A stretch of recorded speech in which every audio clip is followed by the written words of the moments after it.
Zonja dhe zotërin, përshëndetje dhe mirë se erdhët në këtë hapësirë informative. Do t'jeni me mua Sebastian Zonjën në minutat në vijim për të njohur më gjërësisht me zhvillimet. Do të shkojmë në një lidhje me Skype me zotin Aulon Kalaja. Aulon, përshëndetje dhe faleminderit që e gjetët kohën për këtë hapësirë interviste. Përshëndetje dhe faleminderit për ftesën. Zoti Kalaja ka patur një tender nga Bashkia e Tiranës e cili ka shkaktuar një debat të madh mediatik. Është tenderi për disa arkmorte. Si e shihni ju atë? Ç'të them, në kohën kur Gjermania po përgatitet për të hapur kampionatin e futbollit, pra Bundesligën gjermane, në Holand ka një debat për hapjen e shkollave dhe në Danimark kanë filluar tani më shkollat. Debati në Tiranë, një ditë vetë sotme, është për blerjen e 56 arkmorteve për fëmijët. Kjo është një situatë, duhet të thënë, kriminale. Fjala kriminale mund të jetë pak, po mund të jetë edhe një situatë makabër. Unë gjykoj që kryetari i Bashkisë Tiranës duhet jap llogari për tenderat, për këtë tender korruptiv në rastin më të mirë dhe në rastin më të keq mund të jetë edhe makabër. Ai sot nuk duhet ndihet i bezdisur nga prania mediave, e cila po bën sigurisht punën e saj për të kontrolluar këto tendera, por nga ana tjetër duhet na japë edhe disa përgjigje kryetari i Bashkisë Tiranës, sepse bëhet fjalë për 56 arkivole të foshnjeve nga mosha 0 deri në 1 vjeç. Kjo ka dy teza. Ose është një tender korruptiv, ose nga ana tjetër mund të jetë një parashikim i Kasandrës, në këtë rast kryetari i Bashkisë Tiranës apo Nostradamus, i cili mund parashikoj vdekjen e 56 foshnjeve si pasojë e Covid-19, siç është edhe objekti i tenderit, pra nga ku ne e kemi lexuar. Ai duhet i përgjigjet disa pyetjeve që kanë të bëjnë kush janë 56 foshnjët që ai po mundohet t'i hap varrin. Pyetja e dytë që duhet ja bëj prokuroria në këto momente është që këto fëmija janë jetim apo janë fëmijë rruge, sepse prandaj bashkia po përgatitet për t'i blerë arkivolat. Edhe pyetja e tretë, përderisa nuk ka transparencë nga Bashkia e Tiranës, a do përdoren këto fëmijë për trafik foshnjesh, kur e dim se çmimi i fëmijëve varion nga $30.000 deri në $70.000 në të gjithë botën, edhe Shqipëria her pas here, edhe nga raportimet e Departamentit Amerikan të Shtetit, ka qenë një rrugë kalimi ose më saktë një vatër për trafikimin e fëmijëve. Këto vijnë gjithmonë në kuadrin e pyetjeve nga ana ime, jo në kuadrin e akuzave, prandaj është shumë e rëndësishme transparenca kësaj radhe e Bashkisë Tiranës. Kam dhe një thirrje për prokurorinë e shtetit që duhet ta thras zotin Erion Veliaj në detyrën e kryetarit të Bashkisë Tiranës për dy çështje. Për çështjen e parë, për të dhënë sqarime për këtë tender, pra a është ky një tender korruptiv, dhe për çështjen e dytë për deklaratat që ka dhënë ai mbrëm në media se kryetari i Bashkisë Tiranës sipas tij ndaj tij po bëhet presion dhe po vendosen gjoba. Kush janë personat që po i vendosin gjoba kryetarit të bashkisë? A janë persona, janë gazetarët, janë mediat, në shumicën e rasteve ai mediat i ka kapur, por për kë aludon kryetari i Bashkisë Tiranës? Unë mendoj që këto dy sqarime duhet jepen një orë më parë në prokurori. Në gjykimin tuaj, me që e hapët edhe vetë si çështje, a ka mundësi ose më saktë shihni indicje që mund të ketë presione ndaj kryetarit bashkisë, apo vetë ekzekutivi apo vendorin shumicën e rasteve është ai i cili i bën presion medias? Duke pasur parasysh raportin që nxorrën reporterët pa kufi, ku Shqipëria është ulur me 2 vende për sa i përket transparencës në media dhe presionit e gazetarëve, unë gjykoj që është qeveria që ushtron presion mbi gazetarët. Pra, nga njëra anë qeveria kërkon t'i blejë dhe nga ana tjetër ushtron presion. 2 ishin faktet e ndërmarra nga reporterët pa kufi, fakti i tërmetit 26 nëntorit, ku disa nga kolegët tanë nuk u lejuan të raportonin ashtu siç duhej, dhe fakti tjetër është një telefonat lidhur me kompanitë celulare, ku kryeministri i përvishej çdo qytetari që kërkonte të bënte një telefonat, ku i thonte që qëndronte larg mediave. Kjo është pika e parë. Pika e dytë, unë do doja të bëja një lidhje me paketën e rekomandimeve që ka dhënë Këshilli i Europës, ku Shqipëria është anëtare që nga viti 1995, ku thonte që çdo qeveri nuk duhet ta përdor situatën e Covid-19 dhe gjendjen e fatkeqësisë natyrore për të ushtruar presion mbi gazetarët e lirë e aq më pak mbi partitë politike që janë kundërshtare me qeverinë në këtë vend. Pra, kjo i shkon shumë për shtatë qeverisë në Shqipëri dhe kryeministrit Rama dhe kryeredaktorit medias shqiptare, që është për mendimin tim zoti Veliaj. Sebastian, unë do doja të thoja diçka që kryetari i Bashkisë Tiranës përdor metoda mafioze ndaj gazetarëve. Pse them këtë? Ai fillimisht parit ndalemi cilat janë metodat mafioze në gjykimin tuaj. Ta saktësojmë ç'është kjo metodë mafioze, pastaj shkojmë në pjesë të tjera. Këto metoda mafioze në gjykimin tim janë që ai kërkon të vendos një farë kontrolli mbi gazetarët apo mbi mediat caktuara me metodën mafioze të blerjes. Pra, ne kemi parë shumë mirë metodat e mafjas që fillimisht ata kërkojnë të blejnë. Në rast se ka rezistencë dhe duket që gazetari apo media në fjalë nuk shitet dhe nuk blihet, ai përdor metodën e dytë mafioze të përplasjes përballë të presioneve që ai mund t'i bëjë medias dhe vazhdon një luftë të hapur. Unë mund t'ju bëj me dije, kam qenë një ndër iniciatorët e 2 protestave për median e lirë para Bashkisë Tiranës, se si u soll ai ndaj emisionit investigativ Publikus dhe të vërtetave që gërvishten çështjen Ardit Gjoklajt për 17 vjeçarin i cili u gjend i vrar, kujtoj edhe një herë tjetër, megjithëse Erion Veliaj i manipuloi faktet dhe nuk u kujdes asnjëherë për këtë djalë apo për familjen e tij, për 17 vjeçarin që u gjend i vrar pranë në landfillin e Sharrës. Të gjithë gazetarët që kanë tentuar të gërvishtin të vërtetën dhe të bëjnë diçka investigative për këtë çështje janë shkarkuar nga puna edhe janë përndjekur me urdhër të Erion Velis. Unë kam rastet e mia konkrete se si më është ofruar nga titullar shumë të lartë të Bashkisë Tiranës oferta që të mbyll gojen për çështjen e Ardit Gjoklajt. Në rast se ju kujtohet, në vitin 2018 kam organizuar një protestë në sheshin Skënderbej ku kam ngritur një pankart 100 metra katror. Edhe një herë, zoti Kalaja, edhe një herë të ndalemi. Pra ju po thoni, në të dyja format e presionit që mund bëhen ndaj media. Së pari është gazetari si person dhe së dyti është media si institucion. Ju thoni që përkundrejt jush, si gazetar, janë bërë oferta të ndryshme për të mbyllur gojen për një çështje. Jo vetëm si gazetar, por edhe si aktivist. Në 27 janar të 2018-ës, unë së bashku me grupin tim kemi organizuar një protest në qendrën e Tiranës tek sheshi Skënderbej, ku kam ngritur portretin 100 metra katror të Ardit Gjoklaj me parrullën drejtësi për Arditin. Aty kanë ardhur rreth 40 policë të policisë bashkiake, ku e kanë marrë dhe e kanë zgaravitur këtë parrullën e Ardit Gjoklajt. Video është dhe në YouTube, televizioni juaj e ka transmetuar dhe më vonë më kanë ardhur persona të lartë të Bashkisë Tiranë ku më kanë ofruar kredi të butë për të marrë një shtëpi me pretekstin ose më saktë me kushtin që unë të mos flisja për çështjen e Ardit Gjoklajt dhe fakti është që jo vetëm që jam marrë me çështjen e Ardit Gjoklajt, jo vetëm që shkoj çdo fund viti në shtëpinë e tyre dhe për të përkujtuar edhe vdekjen e tij rreth muajve të verës, por e kam ngritur zërin dhe do vazhdoj ta ngrej zërin për këtë 17 vjeçar i cili humbi jetën në frontin e punës dhe Erion Veliaj bëri çdo gjë për ta manipuluar çështjen duke drekuar edhe me prokurorin e çështjes në një nga lokalet e kryeqytetit. Pra, kjo prokurori është kapur nga vettingu. Po ai sa e rëndësa edhe kjo. Ju e keni ndjekur çështjen. Prokurori i çështjes ka rënë në rrjetën e vettingut, po e përdorim si slogan në këtë lloj rasti, e ka kaluar vettingun? Ne e dim shumë mirë se kush është prokurori i çështjes edhe çfarë lidhje ka ai me Bashkinë e Tiranës. Ju lutem.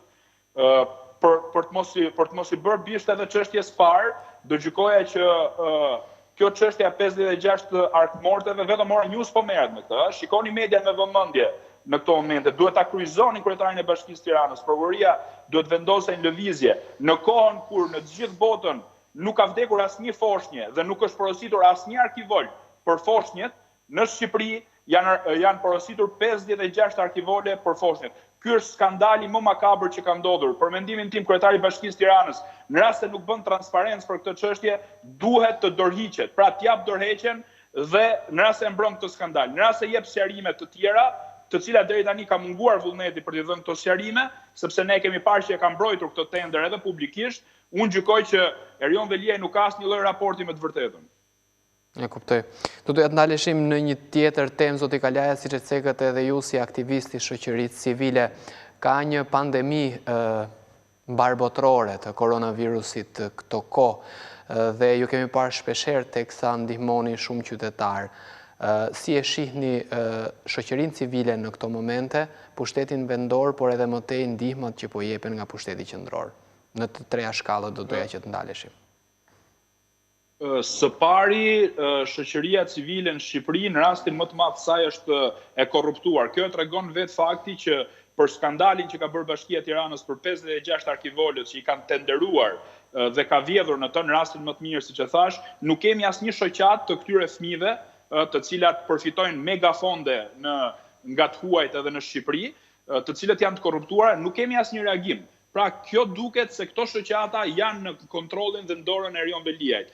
Ky personazh që erdhi nga shoqëria civile dhe u katapultua si kryetari i Bashkisë Tiranës, e ka kapur në pjesën më të madhe shoqërinë civile, prandaj nuk kemi dhe reagime. Ju e mbani mend që në qeverisin e kaluar këto shoqata dilnin protesta dhe mirë bënin, ndërsa tani besoj se nuk ekzistojnë më. Kjo është pika parë. Pika e dytë, përsa i përket të pandemisë, janë kthyer fasoneritë në vatra të infeksioneve. 27 fasoneri janë rrethin e Krujës dhe kanë vazhduar punën normalisht dhe ja ku jemi sot në këto ditë ku numrat e atyre që kanë prekur me Covid po rriten në mënyrë progresive dhe fasoneritë janë kthyer në vatra të infeksioneve.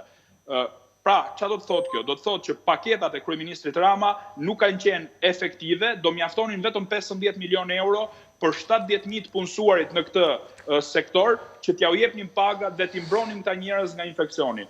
Kjo nuk ka ndodhur dhe ja ku jemi në këtë situatë. Akoma më keq, vazhdojmë punën disa fasoneri dhe do i bëja thirrje me anë televizionit tuaj që të mbyllen këto fasoneri sepse do të kthehen vatra infeksioni. Kjo është pika parë që doja të ngria. Pika dytë ka të bëjë me ata që janë infektuar. E dini se ç'ka ndodhur, Sebastian?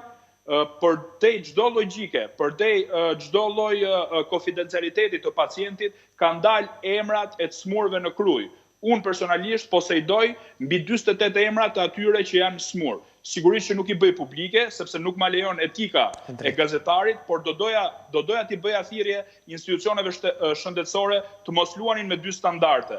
Kur i intereson atyre për emra VIP-ash në Shqipëri që janë prekur nga Covidi, i mbajnë të dhënat konfidenciale duke respektuar normalisht konfidencialitetin e pacientit, ndërsa për një popullat të caktuar në Krujë që është prekur nga koronavirusi, emrat janë publik. Edhe natën e mbrëmshme, në orë të vona, mua më kanë ardhur emra të tjerë të cilët janë smur në Krujë dhe bëhen të ditura emrat. Kjo është kriminale, besoj, dhe të gjithë ata që kanë bërë betimin e Hipokratit, mendoj që e kanë shkelur atë duke i bërë ditura emrat e të prekurve nga Covid-19 për një popullsi siç është Kruja, ku janë më shumë se 48 raste, pra.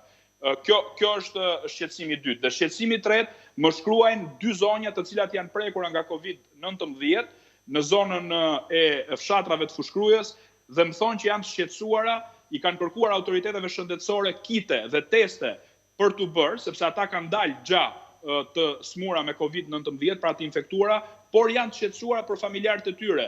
Diku janë 5 në një familje, diku janë 4 dhe nuk janë të qartë në rast se fëmijët e tyre apo pleqët e tyre kanë Covid-19 apo jo.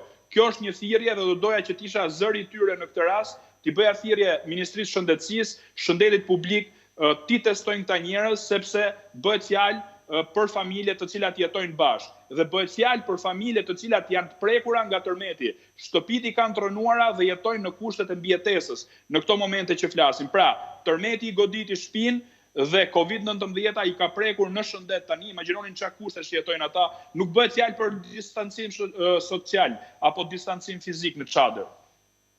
E kuptoj. Aulon, nga informacionet që ke, situata është më rëndë në Krujë se paraqitet apo është stabilizuar? Cilat janë informacionet që ke? Unë nuk dua të bëj asnjëherë specialistin e fushës sepse do isha profan.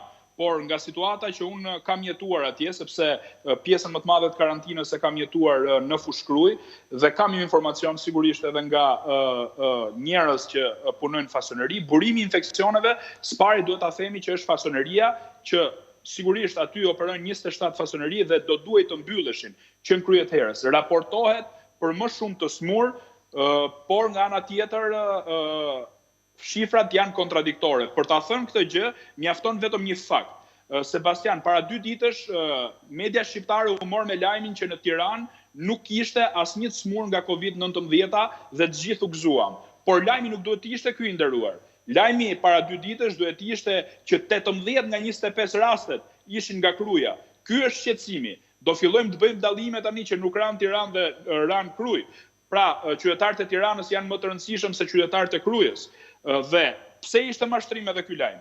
Ishte mashtrim për shkakun se para 3 ditësh në Tiranë nuk ka pasur smur me Covid-19 dhe sot kemi 13 të smur me Covid-19. Pra, para 3 ditësh këta të smur nuk ekzistonin në Tiranë. Kjo është një pyetje e madhe.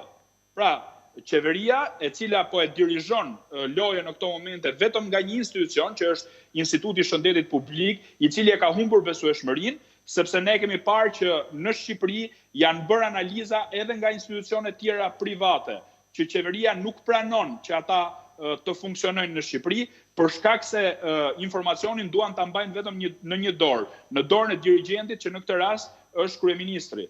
Por, e vërteta është që në Shqipëri bëhen edhe teste nga institucionet private, megjithse Ministria e Shëndetësisë nuk pranon. Për shembull, kemi rastin e Sajmir Kodrës, i cili e kishte kaluar koronavirusin në muajin janar. Çfarë do të fshehemi pas gishtit neve? Pra, nuk e ka bërë atëherë analizën, sepse nuk ishte aq e njohur kjo sëmundje, qeveria shqiptare nuk punoi për ta bërë opinionin publik me dije për këtë sëmundje, por shumica njerëzve mund ta kenë kaluar edhe në janar. Për ta përmbyllur mendimin si epilog, mendoj që situata që raportohet në televizion ka një hendek shumë të madh nga e vërteta. E vërteta është që janë njerëz të tjerë që janë smur, por nuk po i bëhen kitet. Për ta zbardhur këtë gjë, mjaftojnë të i bëjmë testimet edhe do jemi më të qartë. Por ne kemi parë që në krye të herës që qeveria shqiptare nuk ka investuar në këtë pikpamje për të bërë testimet pra. E kuptoj. Edhe një pyetje të fundit, Aulon, një shqetësim që e kam pasur shpeshherë, por ju jeni aktivisti shoqërisë civile dhe mund ta dini më mirë se çfarë është duke ndodhur. Ju ngritet problemin e fasonëve, ku më së shumti punojnë gra. Nga fillimi i vitit kemi pasur një shumë vrasje të grave, një problem tejet i madh i shoqërisë shqiptare, por ndërkohë, po të kthehemi disa vite pas, kemi patur shumë protesta në mbrojtje të drejtave të grave, të fëmijëve, të burrave etj. Ndërkohë, kur kthehemi sot, ka një lloj vakumi dhe një lloj heshtjeje, jo vetëm për drejtat e grave, por për shumë të drejta që mundet që të cënohen. Ç'po ndodh me shoqërinë civile? Çfarë është duke ndodhur? Sebastian, ju më drejtoni një pyetje për të folur për shoqërinë civile, po unë do të bëja një sqarim publik. Unë nuk jam aktivist i shoqërisë civile, jam thjesht një aktivist, nuk kam drejtuar kurrë në jetën time dhe as nuk drejtoj ndonjë shoqat, nuk kam aplikuar asnjëherë në jetën time për fonde, jam thjesht një aktivist i reagimit qytetar me mënyrat e mia, kam organizuar protesta dhe reagime, me aq sa kam pasur unë mundësi dhe me aq sa mbështetje kam pasur. Ky është sqarimi i parë. Sqarimi i dytë ka të bëjë me pyetjen që ju më bëni me drejt. Unë mendoj që protestat për dhunën e grave kanë qenë të komanduara nga ana e qeverisë dhe nga ana e kryetarit bashkisë Tiranës, i cili është tutori në një farë mënyre ende i shoqërisë civile dhe ka grupe në terren të shoqërisë civile në Shqipëri. Ne duhet i themi të vërtetat, mos shihemi pas gishtit. Mjafton të identifikojmë njerëzit që drejtojnë sot të ashtu quajturën shoqëri civile dhe cilat janë lidhjet e tyre ose me Erion Velin ose me Edi Ramën në këtë rast. Unë mendoj që kur bëhet fjalë për të mbrojtur qeverinë, ata e bëjnë më së miri këtë gjë. Kur bëhet fjalë për plasjen e një skandali për zonjat e nderuara që punojnë fasoneri, ata nuk mund dalin sepse kjo bie ndesh me qeverinë. Ndërsa kur bëhet fjalë për vrasjen e grave, e cila është një fenomen i kudo ndodhur nëpër botë, atëherë këto dalin si filiza edhe bëjnë protesta për të thënë që shoqëria civile ekziston, nuk ka vdekur, ashtu siç thonte kryeministri që do t'i çojë lule tek varri. Pra këto janë dy standardet e të ashtu quajturës shoqëri civile, të cilat marrin fonde deri në $300.000 për të lyer pemë nga njëra anë me gëlqere, për të bërë një pankartë të tillë që për të bërë një meme që bën sens në rrjetet sociale, por për të marrë me thelbin e shoqërisë që po ndodh në këto momente, me rrëfimet e atyre grave që po heqin picirin për 200 euro në muaj, është shumë e trishtueshme. Kjo është skllavëria e kohëve moderne, atëherë nuk kemi protesta sepse do mërzitet kryeministri edhe tutori Erion Velie. E kuptoj. Aulon, ishte kënaqësi që të kisha në këtë hapësirë interviste dhe faleminderit që e gjetët kohën. Ju falenderoj edhe do doja të bëja një falënderim sepse kam punuar në median tuaj për kurajon qytetare që po tregoni ju si gazetar dhe gjithë drejtuesve të Ora Newsit për të shkuar deri në fund kësaj të vërtete për arkmortet e 56 foshnjeve të pretenduara që mund të vdesin nga kryetari i Bashkisë Tiranës, keni treguar integritet lartë dhe pyetja ime që vjen në këto momente, imagjinoni sikur mos ekzistonte media në Shqipëri, edhe çfarë do ndodhte këtu. E vërtet, është pikrisht ajo që thot presidenti Amerikan, më mirë një media të lirë se sa gjërat e tjera. Pra, kjo është media e lirë, është thelbi i demokracisë për te të tjerave. Ju falenderoj dhe ju përshëndes edhe njerë.